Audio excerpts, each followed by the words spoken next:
everyone, I hope you're okay and I hope you've been enjoying lots of fun activities at home with your families. Today we're going to be reading The Snail and the Whale. This is the tale of a tiny snail and a great big grey blue humpback whale. This is a rock as black as soot, and this is the snail with the itchy foot. The sea snail slithered all over the rock and gazed at the sea and the ships in the dock. And as she gazed, she sniffed and sighed. The sea is deep and the world is wide. How I long to sail, said the tiny snail. These are the other snails in the flock, who all stuck tight to the smooth black rock, and said to the snail with the itchy foot, "Be quiet! Don't wriggle! Sit still! Stay put!" But the tiny sea snail sighed and sniffed, then cried, "I've got it! I'll hitch a lift!" This is the trail of the tiny snail, a silvery trail that looped and curled, and said, "Lift wanted around the world." This is the whale who came one night when the tide was high and the stars were bright. A humpback whale immensely long, who sang to the snail a wonderful song of shimmering ice and coral caves and shooting stars and enormous waves. And this is the tale of the humpback whale. He held it out of the starlit sea and said to the snail, "Come, sail with me." This is the sea, so wild and free, that carried the whale and the snail on his tail to towering icebergs and far-off lands, with fiery mountains and golden sands. These are the waves that arched and crashed, that foamed and frolicked and sprayed and splashed the tiny snail on the tail of the whale.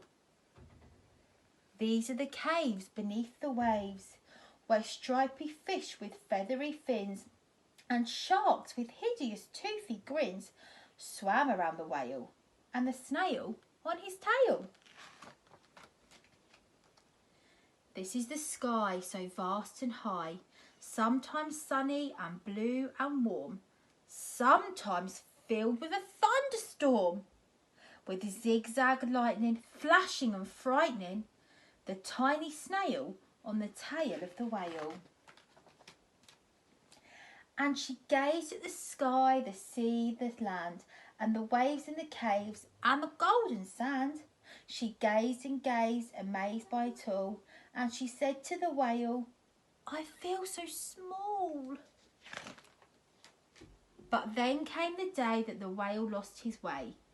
These are the speedboats running a race, zigging and zooming all over the place, upsetting the whale with their ear-splitting roar, making him swim too close to the shore. This is the tide slipping away, and this is the whale lying beached in a bay. "Quick, off the sand, back to sea!" cried the snail. "I can't move on land, I'm too big," moaned the whale. The snail felt helpless and terribly small. Then, "I've got it," she cried, and she started to crawl. "I must not fail," said the tiny snail. This is the bell on the school in the bay, ringing the children in from their play. This is the teacher holding her chalk, telling the class, "Sit straight, don't talk." This is the board as black as soot, and this is the snail with the itchy foot. "A snail! A snail!" The teacher turns pale. "Look," say the children, "it's leaving a trail." This is the trail of the tiny snail, a silvery trail saying, "Save the whale!" These are the children running from school, fetching the fireman, digging a pool, squirting and spraying to keep the whale cool. This is the tide coming into the bay, and these are the villagers shouting, "Hooray!" as the whale and the snail travelled safely away. Back to the dock and the flock on the rock, who said, "How's time flown? And haven't you grown?" And the whale and the snail told their wonderful tale of shimmering ice and coral caves, of shooting stars and enormous waves, and of how the snail, so small and frail, with her looping, curling, silvery trail, saved the life of the humpback whale. Then the humpback whale held out his tail, and on crawled snail after snail after snail.